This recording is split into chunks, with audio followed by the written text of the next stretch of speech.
Hello students of class 7। ये आप लोगों की हिंदी लिटरेचर की बुक वसंत भाग 2 है और आपका चैप्टर नंबर है 6 रक्त और हमारा शरीर।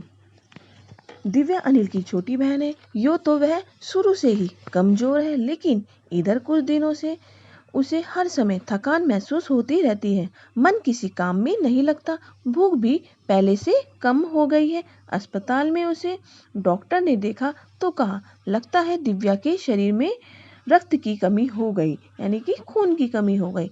जांच कराकर देखते हैं। यह कहकर उन्होंने दिव्या को रक्त की जांच के लिए पास के एक कमरे में भेज दिया। वहां अनिल ने अपनी ही जान पहचान की डॉक्टर दीदी दिखाई दी। डॉक्टर दीदी ने कहा, कहो अनिल, कैसे आना हुआ? अनिल ने बताया कि डॉक्टर ने दिव्या को खून की जांच के लिए आपके पास भेजा है।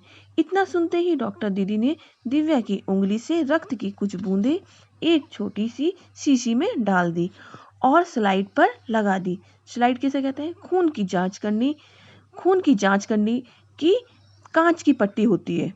फिर अनिल से बोली, अनिल, तुम कल अस्पताल से रिपोर्ट ले आना। अगले दिन अस्पताल पहुंचकर अनिल ने डॉक्टर दीदी के कमरे के दरवाजे पर दस्तक दी, यानी दरवाजा खटखटाया। भीतर से आवाज आई, आ जाओ। अनिल ने कमरे में प्रवेश किया तो पाया डॉक्टर दीदी सूक्ष्मदर्शी द्वारा एक स्लाइड की जांच कर रही थी। सूक्ष्मदर्शी क्या है? एक प्रकार का यंत्र है जिससे छोटी वस्तुएं बड़ी करके दिखाई देती हैं। और स्लाइड तो मैंने आपको बताया था, खून की जांच करने की कांच की पट्टी होती है। दीदी के इशारे से वह एक पास की रखी एक कुर्सी पर बैठ गया। स्लाइड की जांच पूरी होने पर डॉक्टर दीदी ने साबुन से हाथ धोए और तौलिए से पोंछती हुई बोली, अनिल, दिव्या को एनीमिया है। एनीमिया वह रोग है जिससे खून की कमी हो जाती है। चिंता की बात नहीं है, कुछ दिन दवा लेंगी तो ठीक हो जाएंगी। अनिल के मन में जिज्ञासा हुई, यानी कि इच्छा हुई। वह बोला, दीदी एक सवाल पूछे? हाँ हाँ, क्यों नहीं, डॉक्टर दीदी ने कहा। एनीमिया से आपका क्या मतलब है दीदी? उसने पूछा, यह जानने के लिए तुम्हें रक्त के बारे में जानना होगा, डॉक्टर दीदी ने कहा। फिर बोली, अनिल, देखने में रक्त लाल द्रव के समान दिखता है, किंतु इसे सूक्ष्मदर्शी द्वारा देखे तो यह भानुमति के पिटारे से कम नहीं है।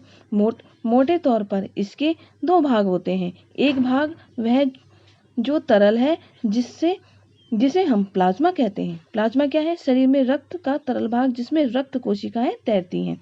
दूसरा वह जिसमें छोटे बड़े कई तरह के कण होते हैं, कुछ लाल, कुछ सफेद और कुछ ऐसे जिनका कोई रंग नहीं, किंतु विबाणु प्लेटलेट कण कहते हैं। प्लेटलेट क्या है? शरीर में रक्त का वह भाग होता है जिसमें लाल, सफेद और रंग के कण होते हैं। ये कण प्लाज्मा में तैरते रहते हैं। इतना कहकर डॉक्टर दीदी ने सूक्ष्मदर्शी के नीचे एक स्लाइड लगाई, उसे फोकस किया और बोली, देखो अनिल, सूक्ष्मदर्शी द्वारा जो कण तुम्हें दिखाई दे रहे हैं, यह है लाल रक्त कण। स्लाइड देख मानो आश्चर्य से उछल पड़ा था अनिल। रक्त की एक बूंद में इतने सारे कण, इसकी तो वह कल्पना भी नहीं कर सकता था। वह बोला, इन्हें देखकर तो ऐसा लग रहा है मानो बहुत सी छोटी छोटी बालूशाही रख दी गई हैं। हाँ दीदी बोली, लाल कण बनावट में बालूशाही की तरह ही होते हैं, गोल और दोनों तरफ अवतल, यानी बीच में दबे हुए। रक्त की एक बूंद में इनकी संख्या लाखों में होती है। यदि हम 1 मिलीमीटर रक्त लें तो उसमें हमें 40 से 55 लाख कण मिलेंगे। इनके कारण ही हमें रक्त लाल रंग का नजर आता है। ये कण शरीर के लिए दिन रात काम करते हैं। सांस लेने पर साफ हवा से जो ऑक्सीजन तुम प्राप्त करते हो, उसे शरीर के हर हिस्से में पहुंचाने का काम इन कणों का ही है। इनका जीवन काल लगभग 4 महीने होता है। 4 महीने के होते होते ये नष्ट हो जाते हैं, लेकिन एक साथ नहीं, धीरे धीरे, कुछ आज, कुछ कल, कुछ उससे अगले दिन। तब तो कुछ ही महीनों में यह खत्म हो जाते होंगे, अनिल ने कहा। यह सुनकर डॉक्टर दीदी मुस्कुरा उठी, बोली, नहीं, ऐसा नहीं होता। शरीर में हर समय नए कण बनते रहते हैं जो नष्ट कणों का स्थान ले लेते हैं। हड्डियों के बीच के भाग मज्जा में ऐसे बहुत से कारखाने होते हैं जो रक्त कणों के निर्माण कार्य में लगे रहते हैं। इनके लिए इन कारखानों को प्रोटीन, लौह तत्व और विटामिन रूपी कच्चे माल की जरूरत होती है। ये पौष्टिक आहार लेते हो हरी सब्जी, फल, दूध, अंडा और गोश्त में ये तत्व उपयुक्त मात्रा में होते हैं। यदि कोई व्यक्ति उचित आहार ग्रहण नहीं करता तो इन कारखानों को आवश्यकता अनुसार कच्चा माल नहीं मिल पाता। नतीजा ये होता है कि रक्त कण बन नहीं पाते, रक्त में इनकी कमी हो जाती है। लाल कणों की इस कमी को एनीमिया कहते हैं। तो क्या संतुलित आहार लेने मात्र से हम एनीमिया से बचे रह सकते हैं? अनिल ने सवाल किया। दीदी बोली, हाँ, यह कहना काफी हद तक सही होगा। यो तो एनीमिया बहुत से कारणों से हो सकता है, किंतु हमारे देश में इसका सबसे बड़ा कारण क्या है? पौष्टिक आहार की कमी। इसके अलावा इस रोग का एक और बड़ा कारण है पेट में कीड़ों का हो जाना। ये कीड़े प्राय दूषित जल और खाद्य पदार्थों द्वारा हमारे शरीर में प्रवेश करते हैं। अतः इनमें बचने के लिए यह आवश्यक है कि हम पूरी सफाई से बनाए गए खाद्य पदार्थ ही ग्रहण करें।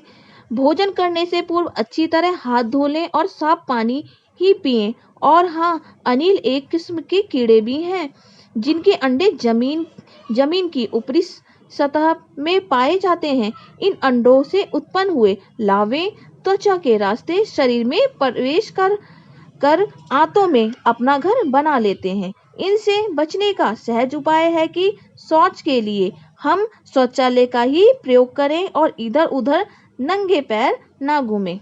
दीदी, यह तो बहुत ही महत्वपूर्ण बात बताई आपने, अनिल बोला।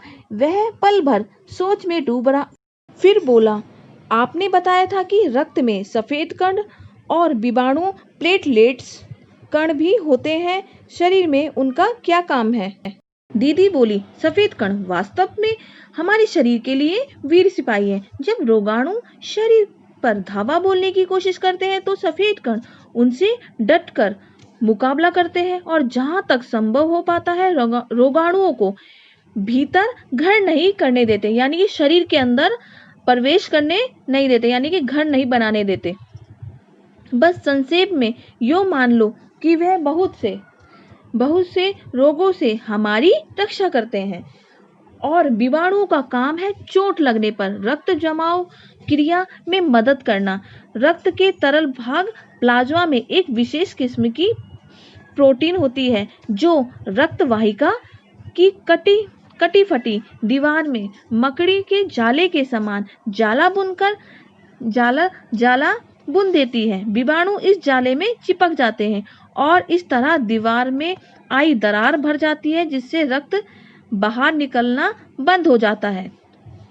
जब ये विषाणु क्या होता है, जब हमारे चोट लग जाती है और खून निकलता है तो ये विषाणु होते हैं, ये क्या करने लग जाते हैं, जाला बनाने लग जाते हैं। इससे क्या होता है, जो घाव में हमारी क्या हो जाती है, जल्दी भर जाते हैं और पपड़ी सी जमने लग जाती है।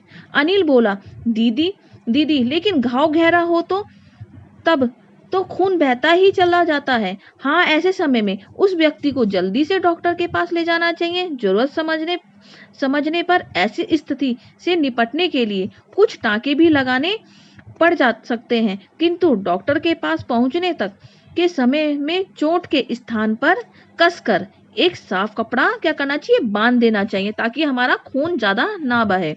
दबाव पड़ने से रक्त का बहना कम हो जाता है, जो उस व्यक्ति के लिए काफी लाभप्रद सिद्ध हो सकता है। किंतु अगर बहुत अधिक रक्त बह जाए तो उसे रक्त चढ़ाने की भी जरूरत पड़ सकती है। दीदी ने समझाते हुए कहा कि अगर आप कस के पट्टी नहीं बांधोगे उस पे तो खून ज्यादा बह जाएगा, तो क्या हो जाएगा, खून चढ़ाने की भी नौबत आ सकती है। अनिल ने कहा, क्या ऐसे समय में किसी व्यक्ति का खून काम आ सकता है। दीदी बोली, अनिल, हर किसी का रक्त एक सा नहीं होता। कुछ विशेष गुणों के आधार पर रक्त को 4 मुख्य भागों में बांट दिया गया है। जरूरतमंद व्यक्ति के रक्त समूह की जांच करने के बाद उसे उसी रक्त समूह का रक्त चढ़ाया जाता है। दीदी अनिल को समझाती है कि हमारा जो खून होता है सबका एक जैसा नहीं होता। जैसे किसी का ए पॉजिटिव होता है, बी होता है, ठीक है, किसी का ओ होता है। इस तरीके से उसका जांच करके तब रक्त समूह का रक्त क्या करते हैं, चढ़ाया जाता है। लेकिन जरूरत के समय यदि उस रक्त समूह का कोई व्यक्ति मिले ही नहीं, तब अनिल ने पूछा। ऐसी आपात स्थिति के लिए ब्लड बैंक बनाए गए हैं। प्राय हर बड़े अस्पताल में इस तरह के बैंक होते हैं जहां सभी प्रकार के रक्त समूहों का रक्त तैयार रखा जाता है, किंतु इन ब्लड बैंकों में रक्त का भंडार सुरक्षित रहे, इसके लिए यह आवश्यक है कि हम समय समय पर रक्तदान करते रहें। दीदी ने कहा। दीदी कहती है अनिल से कि ऐसी आपात स्थिति यानी अचानक से जरूरत पड़ने पर क्या बनाए गए हैं, ब्लड बैंक बनाए गए हैं। हर बड़े अस्पताल में इस तरह के बैंक होते हैं जहां क्या होता है, सभी प्रकार के रक्त समूहों का जो रक्त होता है वो तैयार रखा होता है, किंतु ब्लड बैंकों में रक्त का भंडार क्या रहता है, सुरक्षित रहे। इसके लिए यह आवश्यक है कि हम समय समय पर अपना खून दान करते रहें या रक्तदान करते रहें। दीदी ने कहा, क्या मैं भी रक्तदान कर सकता हूँ? दीदी ने कहा, क्या मैं भी रक्तदान कर सकता हूँ? अनिल ने पूछा दीदी से। नहीं, अभी तुम छोटे हो। 18 वर्ष से अधिक उम्र के स्वस्थ व्यक्ति ही रक्तदान कर सकते हैं। एक समय में उनसे लगभग 300 मिलीलीटर रक्त ही लिया जाता है। प्राय यह समझा जाता है कि रक्तदान करने से कमजोरी हो जाएगी, किंतु यह विचार बिल्कुल निराधार है, यानी कि ये विचार बिल्कुल गलत है। रक्तदान करने से किसी प्रकार की कमजोरी नहीं आती। हमारा शरीर में इतना रक्त तो कुछ ही दिनों में बना लेता है। वैसे भी शरीर में लगभग 5 लीटर खून होता है। इससे यदि कुछ रक्त किसी जरूरतमंद व्यक्ति के लिए जीवन दान बन जाए तो इससे बड़ी बात क्या होगी। दीदी बोलती है कि अगर हम जो रक्त दान करते हैं, अगर किसी जरूरतमंद को मिल जाए तो इससे बड़ी बात क्या हो सकती है। दीदी समझाते हुए बोली, फिर तो बड़ा होने पर मैं भी नियमित रूप से रक्तदान किया करूंगा। अनिल कहता है दीदी को। शाबाश अनिल, डॉक्टर दीदी ने अनिल की पीठ ठोकते हुए कहा। यानी शाबाश अनिल, डॉक्टर दीदी क्या कहती है, अनिल की पीठ थपथपाते हुए कहती है कि बहुत अच्छी बात है कि तुम बड़े होकर नियमित रूप से रक्तदान दिया करोगे। इस प्रकार ये आपका चैप्टर कंप्लीट होता है। धन्यवाद।